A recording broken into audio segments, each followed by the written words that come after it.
আগে চেক করো, তারপরে বিশ্বাস করবা, ঠিক কিনা? তাহলে এখন থেকে একটা কিছু শুনলে বিশ্বাস করবেন।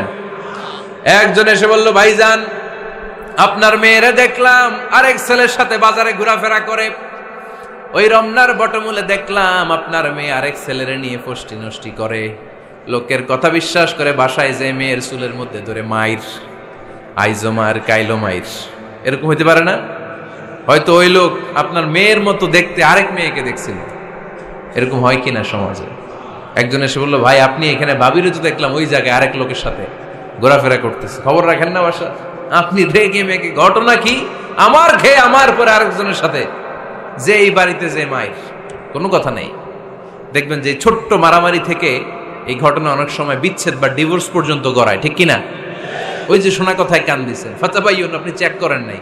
হয়তো আপনার স্ত্রীর মতো দেখতে বা আপনার স্ত্রী যে জামা পরে, যে পোশাক পরে, এরকম পোশাক পরে আরেক নারীকে দেখছে, আপনার বউ না এটা।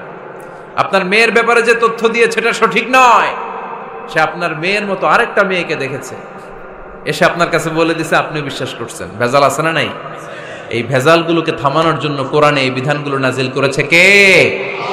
তাহলে ফরিদপুরের ভাইয়েরা, সমাজটারে সুন্দর রাখার তথ্য একটা শুনলেই বিশ্বাস করবেন না। সিলে কান নিয়ে গেছে শুনলেই সিলের পিছনে দৌড়, নাকি? কি করবেন? আগে কানে হাত দিয়ে একটু দেখবো কান দুইটা আছে না নাই, তারপরে চিলের পিছনে দৌড়ানো। তাহলে এখন থেকে আমরা তথ্য একটা শুনলে বিশ্বাস করব। তাহলে কি করবেন? বলতে হবে কি করবেন? যাচাই বাছাই, জাস্টিফিকেশন অফ দ্য নিউজ।